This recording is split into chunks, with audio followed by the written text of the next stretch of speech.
Dear friends, welcome to Biblical Palivartana Daily Devotions. దేవుని ప్రేమ ఇదిగో ఈ దినాన అంటే మార్చి 23న నిర్గమకాండం 34వ అధ్యాయం గురించి కొన్ని విషయాలు గమనించి ధ్యానించుకుందాం.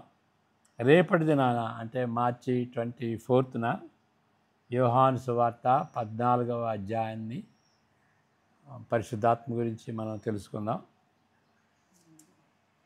అంతకుముందు చిన్న ప్రార్థన. May the words of my mouth and the meditation of our hearts be pleasing in thy sight, our rock and redeemer. Amen.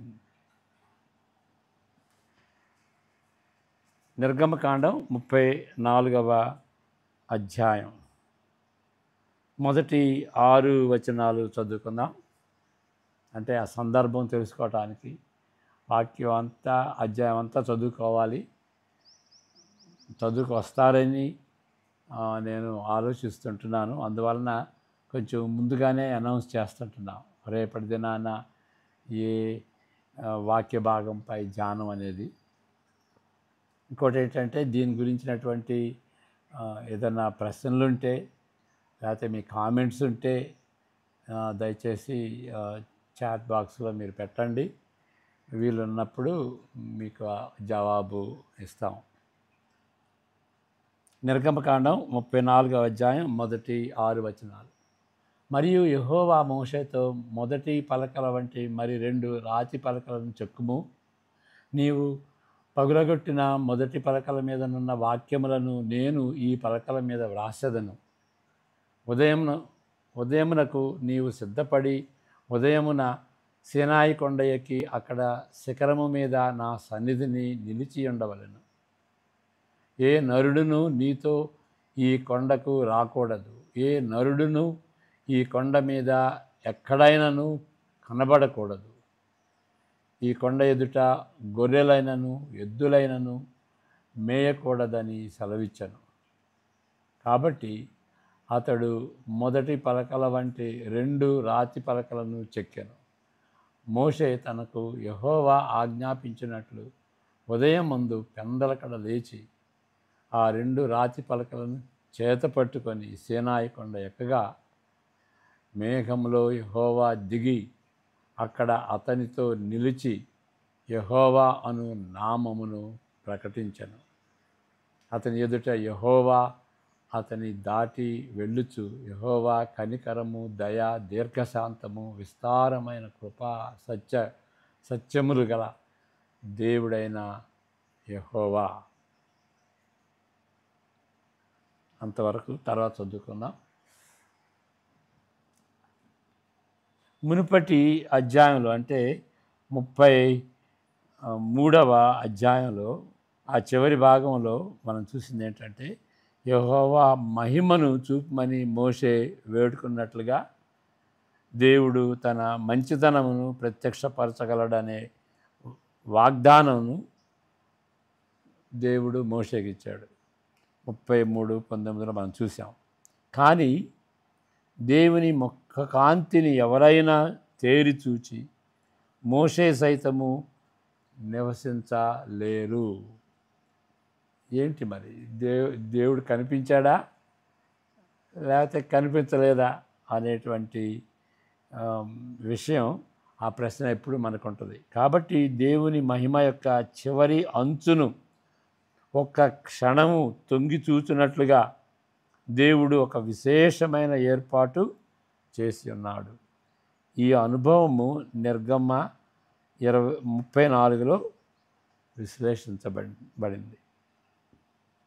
ఒక కొండ సందులో మోషే సురక్షితంగా దాగి ఉన్న సమయంలో ఒక శృతితో యెహోవా యెహోవా అని ఒక పాటలాగా, ఒక శృతిలాగా యెహోవా కనికరము, దయ, దీర్ఘశాంతము, విస్తారమైన కృపాసత్యములు గలవాడని దేవుడైన యెహోవా ప్రకటించుచు దాటుకొని వెళ్ళుచున్నాడు. హెబ్రీ భాషలోని 2 మాటలు కృపా సత్యము అనేటువంటి కృపా సత్యం ఆ రెండు మాటలు కలిసి పాత నిబంధనలో తరచుగా తటస్థపడుతుంది పడుతున్నాయి. కృప సత్యం. ఈ మొదటి మాట అంటే ఈ కృప అనేటువంటి మాట తరచుగా ఆయన నిబంధన కరుణకు నిబంధన కృపకు చెందినది. ఓకే, నిబంధన ఎడల అంటే నిబంధనకు తగినట్టుగా ఆయన కరుణ చూపించుతున్నాడు, ఆయన తన కృపను వ్యక్తపరుస్తున్నాడు. అంటే ఇశ్రాయేలుతో దేవుడు చేసుకున్నటువంటి నిబంధనను బట్టి వారి ఎడల ఆయన కరుణ చూపించుతున్నాడు, ఆయన కృపను చూపించుతున్నాడు. వాళ్ళ మంచితనాన్ని బట్టి కాదు, వాళ్ళ విధేయతను బట్టి కాదు, దేవుడు ఆ విధంగా నిబంధన చేసుకున్నాడు కాబట్టి అలాంటి కరుణను కృపను చూపించుతున్నట్టుగా మనం గ్రహించాలి. అలాంటిది దేవుని కృప నిత్యముండును అని 136 దావీదు కీర్తనలో ఉంటుంది కదా.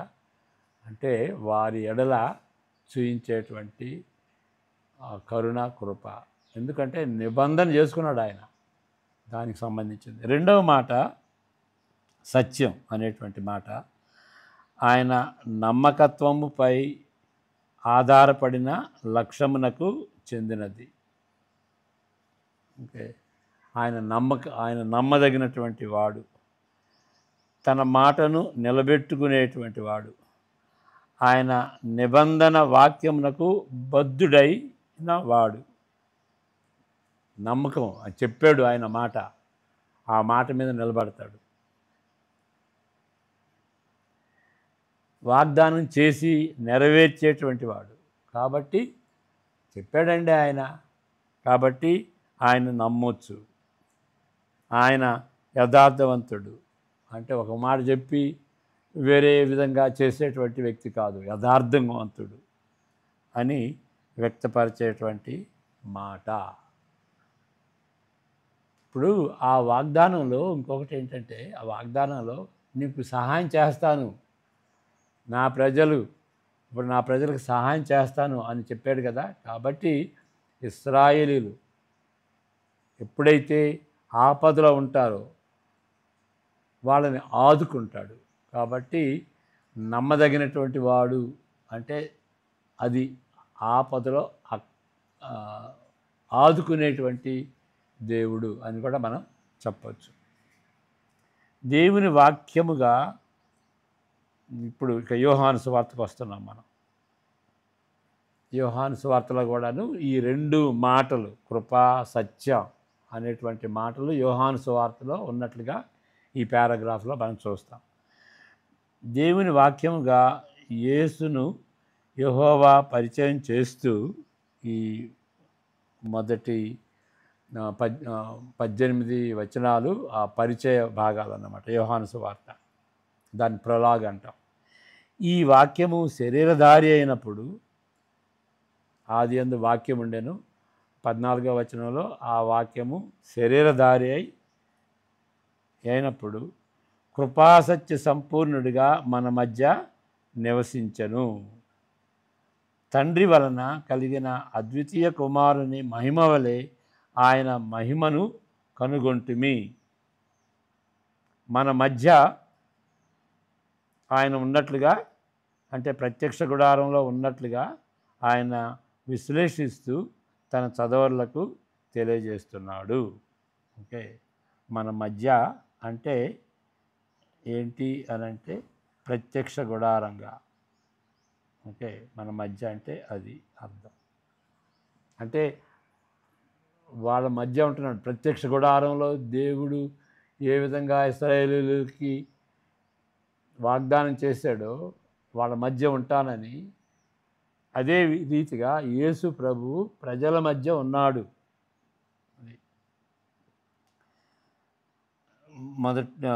అని విశ్లేషిస్తూ తన చదవర్లకు తెలియజేస్తున్నాడు. ఓకే, ఆ పరిచయ భాగంలో పాత నిబంధనలోని జంట పదాలను, ఏ జంట పదాలు? కృపా సత్యం అనేటువంటి జంట పదాలను ఈ విధంగా యోహాను వాడుతున్నాడు. ఏంటి? కృపాసత్య సంపూర్ణుడు. అది కృపాసత్యం. ఈ రెండింటికి సంబంధం ఉంది. అంటే పాత నిబంధనలో నిర్గమకాండం 34లో దేవుని గురించి ఏ విధంగా చెప్పాడో ఆ మాటలు యేసు ప్రభుకి వర్తిస్తున్నట్టుగా ఆయన ప్రజలతో ఉన్నప్పుడు ఆయన కృపా సత్యాలు ప్రత్యక్షపడినవి. దేవుడు కృపాసత్య సంపూర్ణుడిగా యేసు ప్రభు ఆ కృపాసత్య సంపూర్ణుడిగా ఉన్నట్లుగా. ఓకే. ఈ జంట పదాలు అంటే మనం గ్రహిస్తుంది ఏంటంటే యోహాను ఈ విధంగా రాస్తున్నప్పుడు నిర్గమకాండంలో ఉన్నటువంటి ఆ యొక్క కృపా సత్యాలు, దేవుడు ఎలాంటి వాడు, కృపా సత్యములు కలిగినటువంటి దేవుడు అని హెబ్రీ భాషలో హెసెద్ అనేటువంటి మాట. హెసెద్ చాలా లోడెడ్ వర్డ్ అన్నమాట. ఆ రెండు మాటల్లో ఒకటి హెసెద్. నిబంధనలోని జంట పదాలను వాడుకున్నట్టుగా అని ఆ నిర్గమకాండం 32 నుండి 35 ఆ అధ్యాయాలని దృష్టిలో పెట్టుకుని యోహాను చెబుతున్నాడు యేసు ప్రభుని పరిచయం చేస్తూ అనేటువంటిది ఎట్లా తెలుసు అంటే మనకి అధ్యాయములు ఆయన దృష్టిలో ఉన్నవని స్పష్టమవుతున్నది. నిర్గమ 33లో దాన్ని ప్రతిధ్వనిస్తూ ఎవడైనను దేవుని చూడలేడు అని యోహాను గుర్తు చేస్తున్నాడు. 33లో మనం చూసాం కదా నిన్నటి దినాన. ఏంటి అనంటే ఎవడును దేవుని చూడలేదు అనేటువంటి దాన్ని 1:18లో మనం ఆ కోట్ చేస్తున్నట్టుగా మనం చూస్తుంటున్నాం. కాబట్టి యోహాను యేసుప్రభు గురించి పరిచయం చేస్తున్నప్పుడు నిర్గమకాండం 32 నుండి 35 ఆ భాగంలో మోషేకి ఏ విధంగా దేవుడు కనపరుచుకున్నాడు అనేటువంటి ఆ యొక్క వాక్య భాగం, ఆ అధ్యాయాలు మనసులో ఉన్నట్లుగా మనం గ్రహించాలి. ఇప్పుడు యేసుక్రీస్తు అంటే ఇంకా యోహాను చెప్పిందే చెప్తున్నాం. ఇప్పుడు యేసుక్రీస్తు వచ్చిన కారణంగా శరీరధారి అయిన వాక్యము ద్వారా కృపను సత్యమును అతీతంగా పరుస్తూ తండ్రిని బయలుపరుస్తున్నాడు. అంటే మోషేకి బయలుపరిచాడు, కానీ ఇక్కడ యేసు ప్రభువులో అతీతంగా పార్ ఎక్సలెన్స్ అంటాం. ఇక ఎక్సలెంట్, ఇక దానికంటే మించింది లేదు. ఆ విధంగా సంపూర్ణంగా కృపా సత్యాలు బయటపెట్టాడు. అందువలన కృపాసత్య సంపూర్ణుడు అని అంటాం. యేసు ప్రభుకి యోహాను ఇచ్చినటువంటి బిరుదు కృపాసత్య సంపూర్ణుడు. సంపూర్ణంగా దేవుని యొక్క కృపని సత్యాన్ని బయలుపరిచాడు. మోషే ద్వారా ధర్మశాస్త్రము అనుగ్రహించబడినది. మరి మోషే సంగతి ఏంటి అని అంటే, అవును, మోషే ద్వారా కూడాను ఈ కృపా సత్యాలు బయలుపరచబడినాయి. ఓకే, ఎట్లా? ధర్మశాస్త్రం ద్వారా. నిజముగా దేవుని కృపను బట్టి అనుగ్రహించబడిన ఇవి. ధర్మశాస్త్రం అనేది అది ఒక దేవుడిచ్చినటువంటి, ఇశ్రాయేలుకు ఇచ్చినటువంటి ఇవి అని మనం గ్రహించాలి. అది అద్భుతమైనది. యేసుప్రభు ఎట్లా అద్భుతమైనటువంటి వ్యక్తో అది కూడా అద్భుతమైనటువంటి ఆ యొక్క ఈవి. కానీ యేసుప్రభులో అయితే సంపూర్ణత ఉంటుందన్నమాట. అది కానీ కృపాసత్యము వాటి సంపూర్ణతతో ఏ ముసుగులేని మహిమా ప్రభావాలతో యేసుక్రీస్తు ద్వారా వచ్చినది అని యోహాను సువార్త 17. యోహాను సువార్త 1వ అధ్యాయం 16, 17, 18 చదువుకున్నాం. ఈ యోహాను సువార్త 1:18 ఒక భాగం అన్నమాట ఇది. ఆయన పరిపూర్ణతలో నుండి మనము అందరము కృప వెంబడి కృపను పొందుతుంది. చూడండి అక్కడ కృప వెంబడి కృప 16వ వచనంలో ఆయన పరిపూర్ణతలో నుండి మనమందరము కృప వెంబడి కృపను పొందితిమి. కృప వెంబడి కృప అని అంటే మామూలుగా ఏమనుకుంటామంటే దేవుని యొక్క ఆశీర్వాదాలు కుమ్మరించాడు, ఒకదాని తర్వాత ఒకటి కుమ్మరించాడు అని మన జీవితంలో అలాంటిది జరిగింది అని అనుకుంటాం. కానీ దానికి సంబంధించింది కాదు ఇది. ఇక్కడ చరిత్రలో జరిగినటువంటి సందర్భం. పాత నిబంధన, క్రొత్త నిబంధన. పాత నిబంధనకు బదులుగా క్రొత్త నిబంధన. పాత నిబంధనలో కృప ఉన్నది, దానికి బదులుగా పాత నిబంధనలో కృప ఉన్నది. దానికి బదులుగా క్రొత్త నిబంధనలో కృప వచ్చింది. కృప వెంబడి కృప, దాని తర్వాత ఇది, దానికి బదులుగా ఇది. అర్థమైందా? ఆ విధంగా this is historical statement, not a personal experience. దేవుని యొక్క ఆశీర్వాదాలు మన మీద కుమ్మరించాడు అనే దానికి సంబంధించింది కాదు ఇది. దానికి కాదు అని ఈ విధంగా అర్థం చేసుకోవాలనేది 17వ అధ్యాయం క్లియర్ చేసేస్తుంది. 17వ అధ్యాయం 17వ వచనం 1:17. ధర్మశాస్త్రము మోషే ద్వారా అనుగ్రహింపబడిన కృపయు సత్యమును యేసుక్రీస్తు ద్వారా కలిగాను. కాబట్టి మోషే ద్వారా పాత నిబంధనలో దేవుని యొక్క కృప ఉన్నది. క్రొత్త నిబంధనలో దానికి బదులుగా సువార్త ద్వారా, యేసుక్రీస్తు సువార్త ద్వారా కృప వచ్చింది. కృప వెంబడి కృప అంటే ఆ విధంగా గ్రహించాలి. 18వ వచనం, ఎవడునూ ఎప్పుడైనాను దేవుని చూడలేదు, ఓకే, తండ్రి రొమ్ముననున్న అద్వితీయ కుమారుడే ఆయనను బయలుపరచను. ఇక్కడ అంటే ఆ సెక్షన్లో నిర్గమకాండం 33లో ఉన్నటువంటి ఆ యొక్క సెక్షన్ని మనం ఇక్కడ కోట్ చేస్తుంటున్నాం. ఎవరు చూడలేదు. ఇప్పుడు బ్యాక్ టు మోజెస్, నిర్గమకాండం. ఇప్పుడు యోహాను సువార్త 1వ అధ్యాయం 18 వచనాలు అది చూసాం. యేసు ప్రభులో ఏ విధంగా ఆ 2 పదాలు సంపూర్ణంగా వాడబడినవి, కృపా సత్యం. మరలా నౌ బ్యాక్ టు నిర్గమకాండం. మోషే ప్రయోజనార్థమై దయతో ప్రదర్శించబడిన ఈ తక్కువ ప్రత్యక్షత కూడా అద్భుతమైన ఫలితాలు ఇస్తున్నది. బ్యాక్ టు మోజెస్ అన్నమాట నిర్గమకాండంలో. అక్కడ ప్రత్యక్షత కూడాను గంభీరమైంది. ఇది నిబంధన పునరుద్ధరణకు దారితీసినది. ఆ విధంగా దేవుడు తను కృపాసత్యాలు, ఆయనకు కృపాసత్యం, కనికరం మనం చూసాం కదా, కనికరం అదంతా ఆ మాట ఆ విధంగా చెప్పుతూ మోషేకి కనపరుచుకున్నాడు కదా.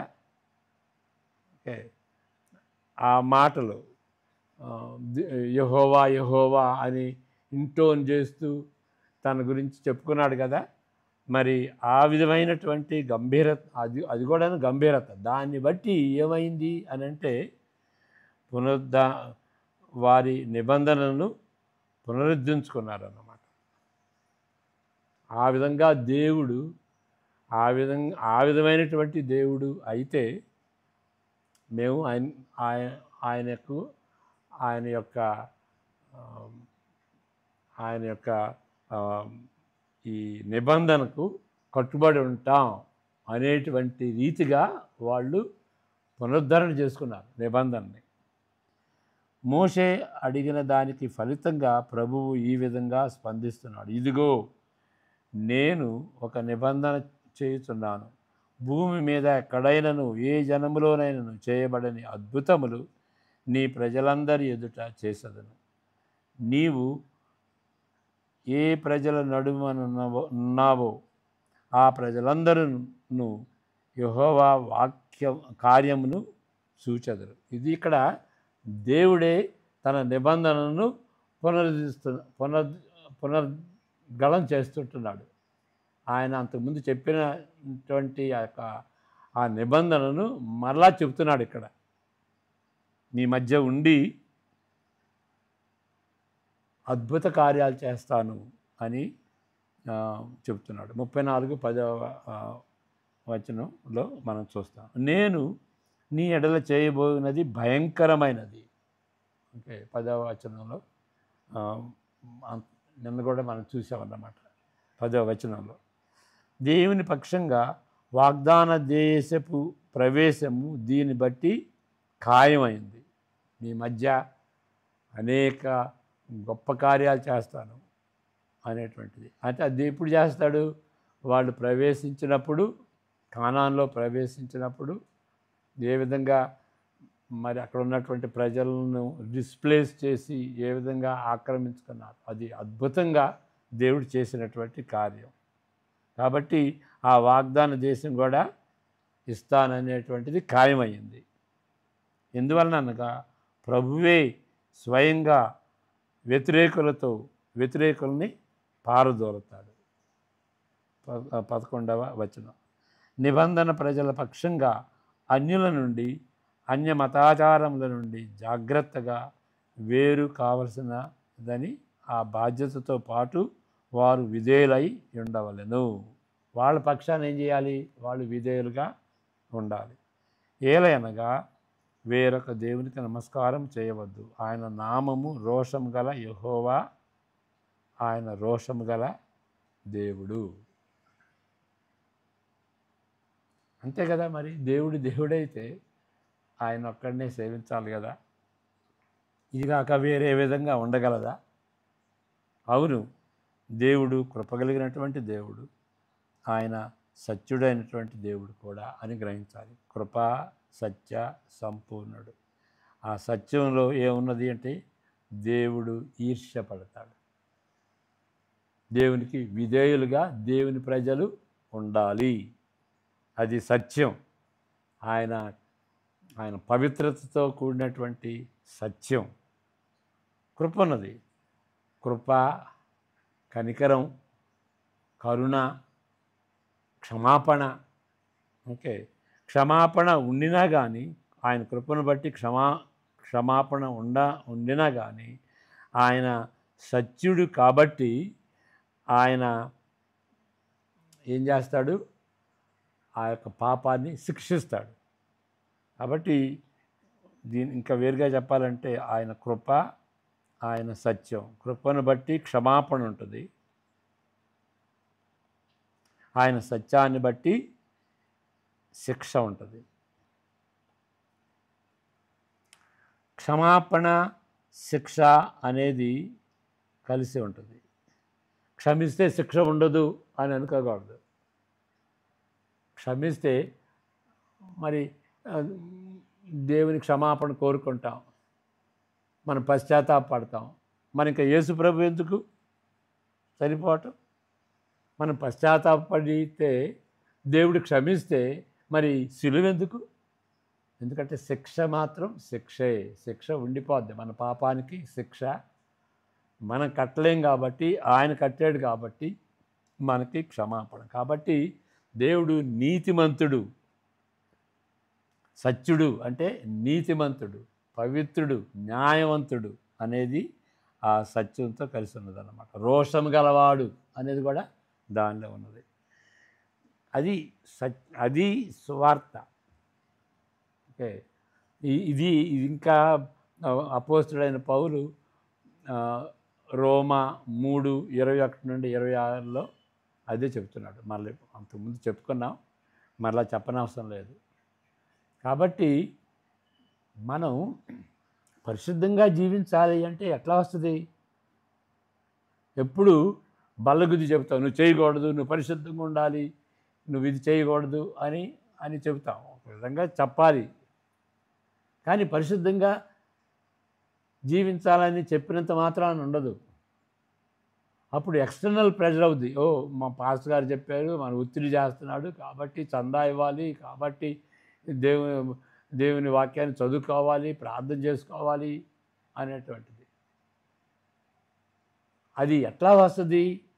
అది లోపల హృదయం నుండి రావాలి, మనసు నుండి రావాలి. ఎట్లా వస్తుంది? ఇది దేవుని యొక్క కృపను, దేవుని యొక్క సత్యాన్ని వెల్లడపరిచేటువంటి ఆ యొక్క క్రాస్ గురించి చెప్పాలి. అదే సువార్త.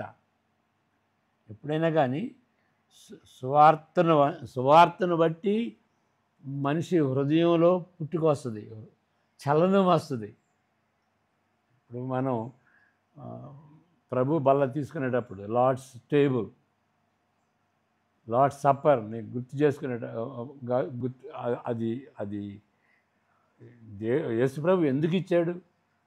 క్రొత్త నిబంధన ఎందుకు చెబుతుంది? పౌలు ఎందుకు చెబుతున్నాడు? 1 కొరింథీ 11లో ఎందుకు అంటే జ్ఞాపకం ఉంచుకోవటానికి. ఏ విధంగా జ్ఞాపకం ఉంచుకోవాలి?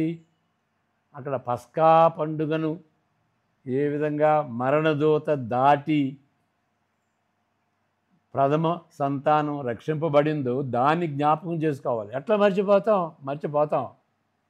ఎప్పుడు మర్చిపోతాం అంటే డైలీ లైఫ్లో మర్చిపోతాం. కాబట్టి దాన్ని గుర్తు చేసుకుంటూ ఉండాలి. ప్రతి ఆదివారం కొన్ని సంఘాల్లో ప్రతి ఆదివారం చేస్తారు. ప్రతి ఆదివారం చేయండి, లేకపోతే నెలకన్నా చేయండి, కానీ గుర్తు చేసుకోవాలి.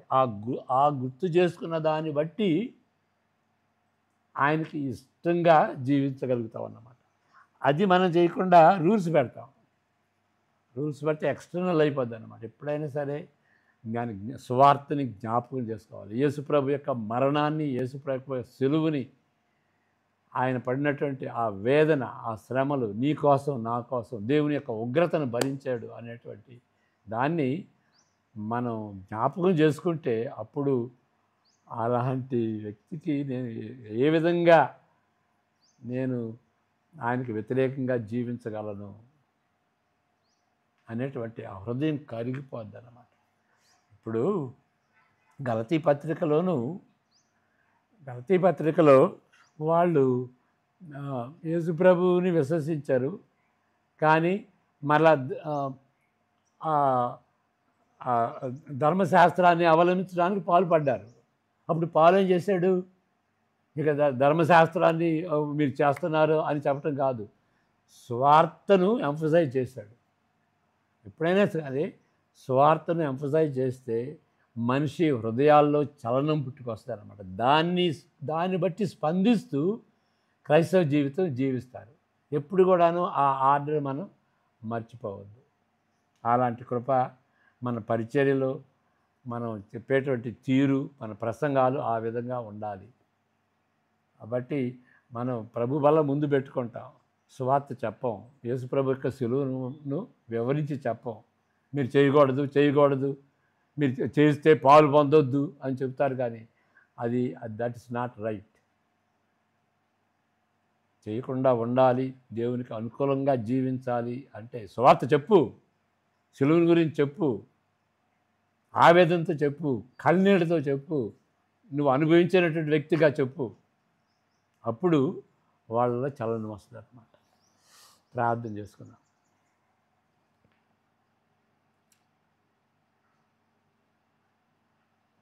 ఆయన యేసు ప్రభు పేరట మరలా మీ సన్నిధికి వస్తుంటున్నాం. ఆయన మరణాన్ని జ్ఞాపకం చేసుకుంటున్నాం, ఆయన సిలువని జ్ఞాపకం చేసుకుంటున్నాం. ఏ విధంగా మా నిమిత్తమై నరకాన్ని నుండి మమ్మలను రక్షించాలని, మీ యొక్క ఉగ్రత నుండి మమ్మలను రక్షించాలని ఆ సిలువలో అంతం వరకు, మరణించేంత వరకు ఆయన యేసు ప్రభు చనిపోయాడు. ప్రభా, అది మీ యొక్క కరుణ, మీ యొక్క కృప. అదే రీతిగా మీ యొక్క సత్యాన్ని కూడా, మీ యొక్క నీతిని కూడా వ్యక్తపరిచేటువంటి ఆ సిలువ ఆయన, దాన్ని మననం చేసుకుంటూ, జ్ఞాపకం చేసుకుంటూ క్రైస్తవ జీవితంలో కొనసాగులాగన మీరు మమ్మలను ప్రేరేపించవలసిందిగా, అంతేకాకుండా మా పరిచర్యలో కూడాను ఆ యొక్క సత్యాన్ని తెలుసుకొని సువార్తను చెప్పులాగిన మీరు మమ్మలను దీవించమని, మా పరిచర్యను ఆశీర్వదించమని మీ పేరు పెట్టుకుని దానికి తగినట్టుగా జీవించడానికి మీ కృప అనుగ్రహించమని యేసు ప్రభు పేరట ప్రార్థిస్తుంటున్నాం తండ్రి. ఆమేన్. God bless you.